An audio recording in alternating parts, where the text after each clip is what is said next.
ओम शांति। 12 अगस्त 2020 की बाप दादा की साकार मुरली। बाबा माया को कई बार बादल के नाम से डेजिग्नेट करता है कि माया बादल है, और जब माया रूपी बादल बाबा के सूर्य के समान बच्चों के सामने आता है, ज्ञान सूर्य के बच्चों के सामने आता है, तो उनकी जो रोशनी, उनकी जो चमक है वो बिखरनी बंद हो जाती है। जो असली क्वालिटी है, असली पावर है, असली लाइट है, वो छुप जाती है। तो आज का गीत उन्हीं माया के बादलों के ऊपर है कि आज नहीं तो कल बिखरेंगे ये बादल। तो आज की मुरली में बाप दादा का प्रश्न है कि बच्चों को बाप से कौन सी उम्मीद रखनी है और कौन सी नहीं रखनी है ना। ये भी ज्ञान है कि बाबा से क्या मांगना है, किस उम्मीद में रहना है और किस उम्मीद में नहीं रहना है। भक्ति मार्ग में तो लोगों की ये भी आश होती है कि किसी आत्मा ने शरीर छोड़ दिया है तो उसमें फिर से जान डाल दी जाए। बाबा क्या सिखाता है, ये ड्रामा में नून नहीं है ना। तो देखते हैं बाबा से कौन सी उम्मीद रखनी है और कौन सी नहीं रखनी है। मुरली में से इस बात को जरूर आज बिल्कुल 100% खोज के निकालते हैं। और बाप दादा बोले, मीठे बच्चे, कि तुम आसुरी मत पर चलने से क्या हो गए हो, दर बदर हो गए हो, है ना। एकदम हैरान परेशान, बिल्कुल जैसे बाबा गिरती कला कहता है। तो अब ईश्वरीय मत पर चलो। और ईश्वरीय मत में अपना मनमत जो है, अपने जो सेल्फ थॉट्स हैं, सेल्फ एनालिसिस है, उसको नहीं डालना होता है। दादियों के मुख से बाबा के बोले हुए शब्द एज इट इज निकले भी और एज इट इज इम्प्लीमेंट भी हुए। तो अब ईश्वरीय मत पर चलो तो सुखधाम चले जाएंगे, फाइनल है। अब आज की बातचीत में देखते हैं बाबा क्या कहता है। ओम शांति। तो रूहानी बच्चों ने तो गीत सुना, तो बच्चे जानते हैं कि अब घर चलना है। बाप आए हैं लेने के लिए, तो ये याद भी तब रहेगी जब आत्माभिमानी होंगे, नहीं तो यहीं के घर को अपना घर समझेंगे। देह अभिमान में तो होंगे तो याद भी नहीं रहेगा। तो बच्चे जानते हैं कि बाबा मुसाफिर होकर आया है, और हम बच्चे भी क्या हैं, मुसाफिर होकर ही आए थे, अब अपने घर को भूल गए हैं। फिर बाप ने घर याद दिलाया है और रोज रोज समझाते हैं। तो जब तक सतो प्रधान नहीं बने हो तो चल नहीं सकेंगे। बच्चे समझते हैं कि बाबा तो ठीक कहते हैं, सतो प्रधान, आत्मा के सातों गुणों में प्रधानता लानी है, तब तक चल नहीं सकेंगे घर की ओर, है ना। बच्चे क्या समझते हैं कि बाबा कहते तो ठीक हैं, और बाप भी बच्चों को जो श्रीमत देते हैं तो सपूत बच्चे उस पर चल पड़ते हैं। और इस समय तो और ही कोई ऐसा बाप नहीं जो अच्छी मत देवे, इसलिए दरबदर हो पड़े हैं। श्रीमत देने वाला तो एक ही बाप है, और उस मत पर भी कोई बच्चे नहीं चलते। वंडर है ना। लौकिक बाप की मत पर तो चल पड़ते हैं, वो आसुरी मत है, और ये भी है ड्रामा। परंतु बच्चों को समझाते हैं कि तुमने आसुरी मत पर चलकर इस गति को पा लिया, अब ईश्वरी मत पर चलने से तुम सुखधाम में चले जाएंगे, और वो है बेहद का वर्षा। सुखधाम हुआ बेहद का वर्षा। बाबा ने कल कहा था ना कि बाबा ऐसी चीज हमें देता है जो कोई हमसे छीन नहीं सकता, है ना। तो अभी पाठ पूरा होने का है और अब वापस घर चलना है। तो मनुष्य कितना भूले हुए हैं, और कहा जाता है ना कि ये तो अपना घर घाट ही भूल गए हैं। तो बाप कहते हैं घर को भी याद करो, अपनी राजधानी भी याद करो। अभी तो पाठ पूरा होने का है, अब वापस घर चलना है, तो क्या तुम ये भूल गए हो, है ना। बाबा हमें क्या कहता है कि हम बच्चे क्या कह सकते हैं। हम ये कह सकते हैं कि बाबा ड्रामा अनुसार हमारा पाठ ही ऐसा है ना। बाबा कह रहे तुम बच्चे कह सकते हो कि बाबा ड्रामा अनुसार हमारा पाठ ही ऐसा है जो हम घर बार को भूलकर एकदम भटक रहे हैं। और भारतवासी अपने श्रेष्ठ धर्म कर्म को भूलकर देवी धर्म भ्रष्ट, देवी कर्म भ्रष्ट हो पड़े हैं। तो अभी बाप ने तो सावधानी दे दी ना, और तुम्हारा धर्म कर्म तो ये था, बाबा ने याद दिला दिया। वहां तुम जो कर्म करते थे वो अकर्म होता था। कर्म अकर्म विकर्म की गति बाप ने ही तुम्हें समझाई है। सत्ययुग में कर्म अकर्म हो जाते हैं, रावण राज्य में कर्म विकर्म हो जाते हैं। तो अभी बाप आया हुआ है तो धर्म श्रेष्ठ कर्म श्रेष्ठ तुम्हें बनाने। तो अब श्रीमत पर कर्म श्रेष्ठ करना चाहिए। कोई भ्रष्ट कर्म करके किसको दुख नहीं देना, ईश्वरीय बच्चों का ये काम नहीं है। जो डायरेक्शन मिलते हैं उस पर चलना है, दैवी गुणों को धारण करना है, भोजन भी शुद्ध लेना है, अगर लाचारी नहीं मिलता तो फिर राय पूछो, सजेशन लो, फिर है ना, कंडीशनल, फिर बाबा उस हिसाब से बताएगा।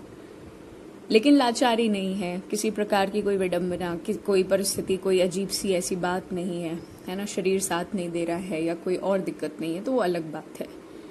लेकिन अगर ये चीजें नहीं हैं और फिर भी आलस्य है, अलबेलापन है, तो वो अलग कैटेगरी वाली बात होगी। तो बाबा तो समझते हैं कि नौकरी आदि में कहाँ थोड़ा खाना भी पड़ता है, जबकि योग बल से तुम राजाई स्थापन करते हो, पतित दुनिया को पावन बनाते हो, तो भोजन को शुद्ध बनाना क्या बड़ी बात है।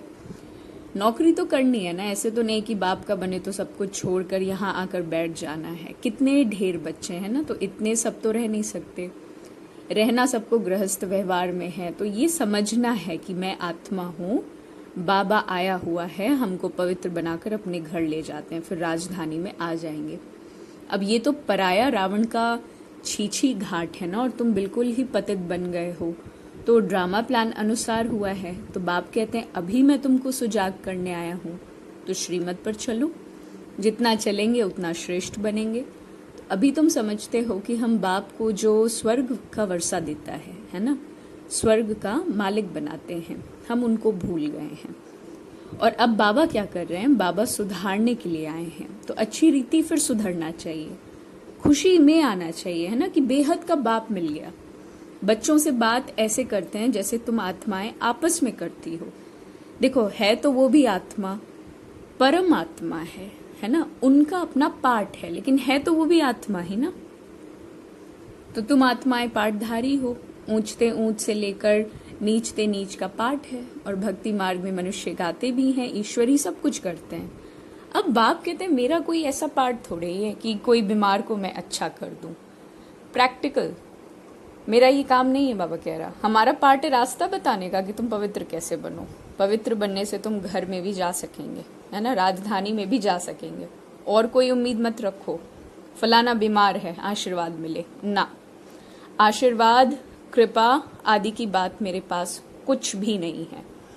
उनके लिए साधु संतों आदि के पास जाओ, तुम हमको बुलाते ही हो कि पतित से पावन आओ, पतित पावन आओ, और हमको आकर पावन बनाओ, है ना, पावन दुनिया में ले चलो। तो बाप पूछते हैं मैं तुमको विषय सागर से निकाल कर पार ले जाता हूँ, फिर तुम विषय सागर में क्यों फंस जाते हो। भक्ति मार्ग में तुम्हारा ये हाल हुआ तो ज्ञान भक्ति तुम्हारे लिए ही तो है ना। सन्यासी लोग भी कहते हैं कि ज्ञान भक्ति और वैराग्य, परंतु उनका अर्थ वो नहीं समझते। अब तुम्हारी बुद्धि में है कि ज्ञान भक्ति बाद में वैराग्य, तो बेहद का वैराग्य सिखलाने वाला भी तो चाहिए ना। बाप ने समझाया था कि ये कब्रिस्तान है ना, इनके बाद परिस्तान को बनना है, वहां पर हर कर्म अकर्म होता है।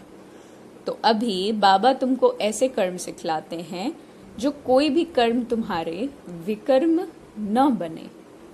देखिए कितनी सही बात है।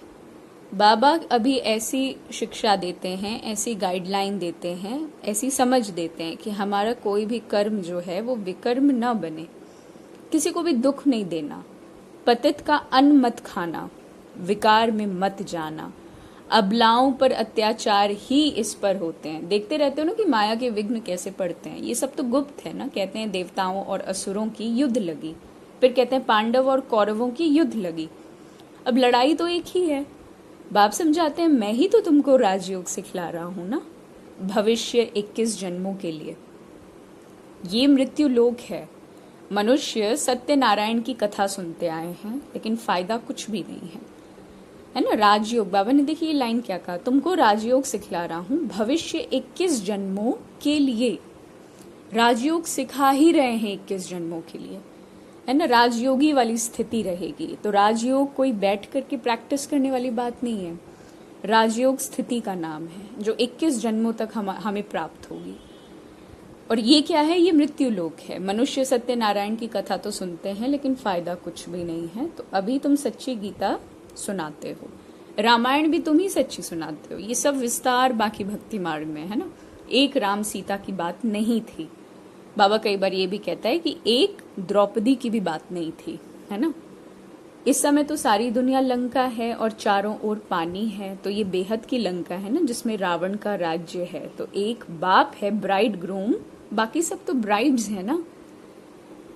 तुमको अब रावण राज्य से बाप छुड़ाते हैं। तो ये शोक वाटिका है। सत्य को कहा जाता है अशोक वाटिका। वहां कोई शोक नहीं होता और वहां कोई शौक नहीं होता। देखिए इस समय तो शोक ही शोक है, अशोक एक भी नहीं रहता है ना। नाम तो रख देते हैं अशोक, अशोका होटल। बाप कहते हैं सारी दुनिया इस समय बेहद की होटल ही समझो, शोक की होटल है। खान पान मनुष्यों का जानवरों मिसल है। तुमको देखो बाप कहाँ ले जाते हैं। सच्ची सच्ची अशोक वाटिका है सतयुग में। हद और बेहद का ये कॉन्ट्रास्ट बाप ही समझाते हैं, है ना। तुम बच्चों को बहुत खुशी रहनी चाहिए और जानते हो कि बाबा हमको पढ़ाते हैं तो हमारा भी वही धंधा है, सबको रास्ता बताना, अंधों की लाठी बनना। और बाबा कहता है कि चित्र भी तुम्हारे पास है। जैसे स्कूल में क्या होता है, चित्रों पर समझाते हैं कि ये फलाना देश है, मैप दिखाते हैं ना, ग्लोब भी रखते हैं। तो तुम तो फिर समझाते हो कि तुम आत्मा हो, शरीर नहीं हो, है ना। आत्माएं भाई भाई हैं, तो कितनी सहज बात सुनाते हो और कहते भी हैं कि हम सब भाई भाई हैं। अरे बाप कहते हैं तुम सभी आत्माएं भाई भाई हो। गॉड फादर कहते हो तो कभी आपस में लड़ना झगड़ना नहीं चाहिए।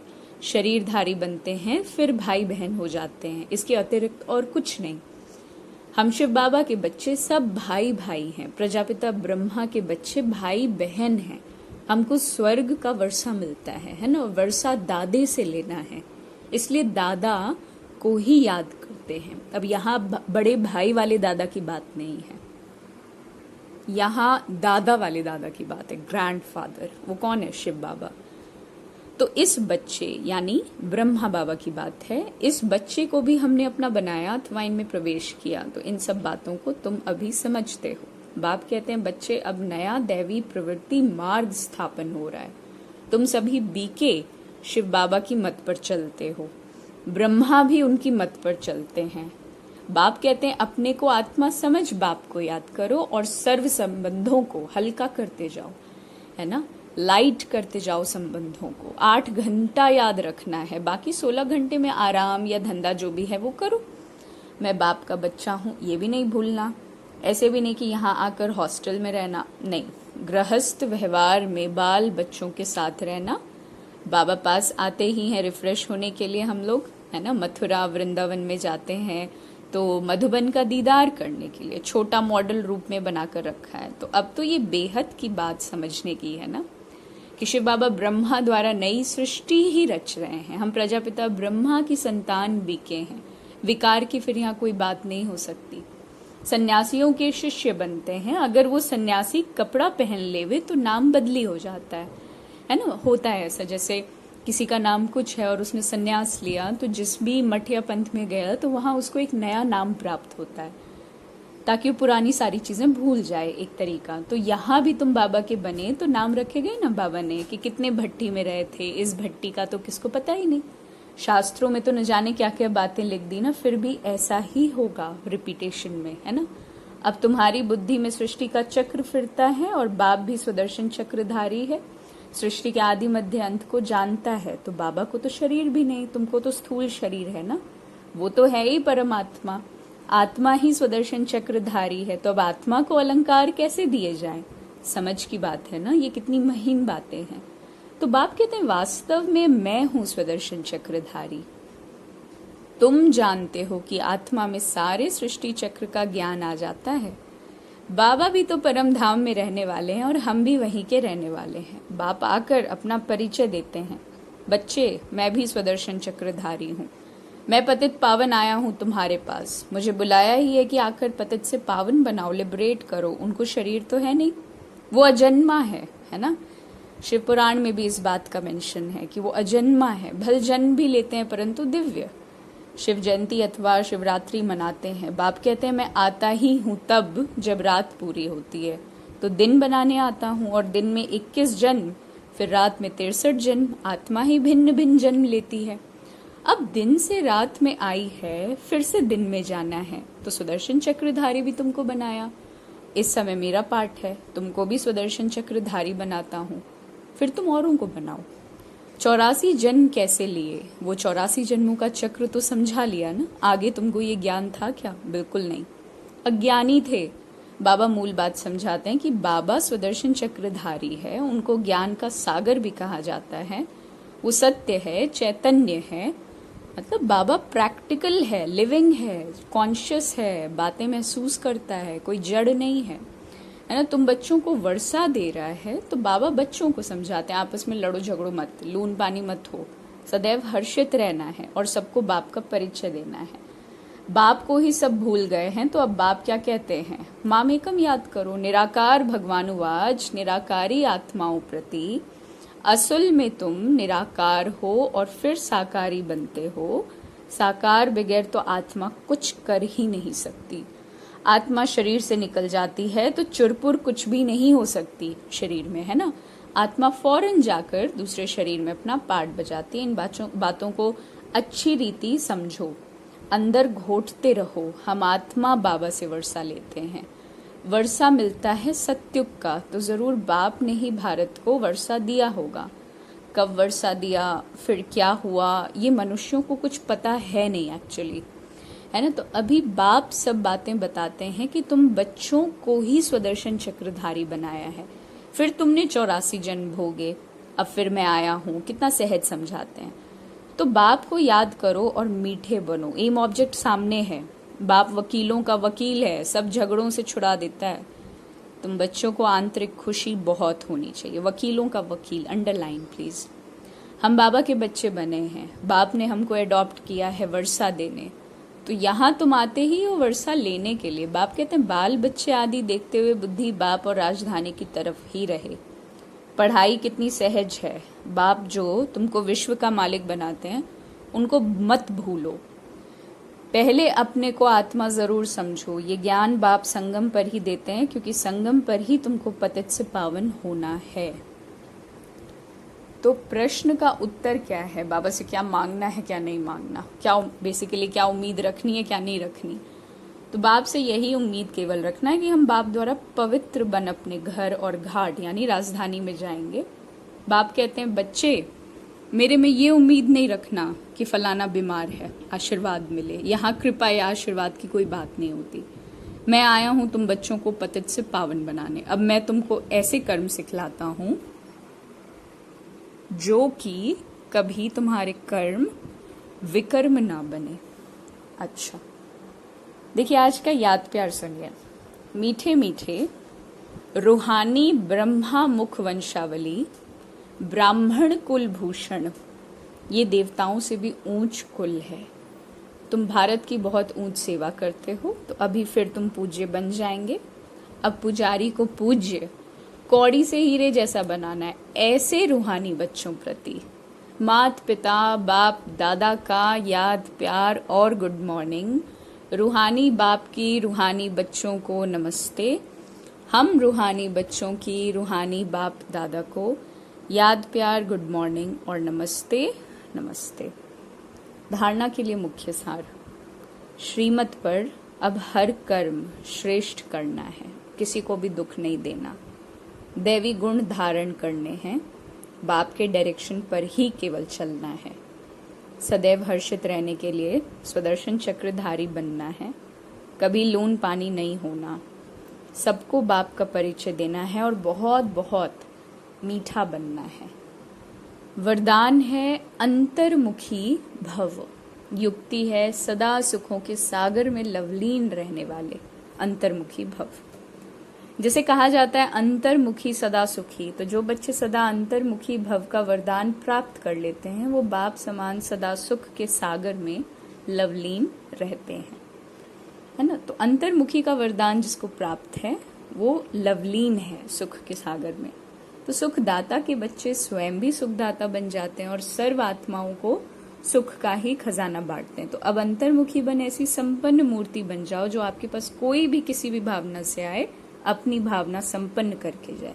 जैसे बाप के खजाने में अप्राप्त कोई वस्तु नहीं, वैसे आप भी बाप समान भरपूर बनो। स्लोगन, रूहानी शान में रहो तो कभी भी अभिमान की फीलिंग नहीं आएगी। ओम शांति।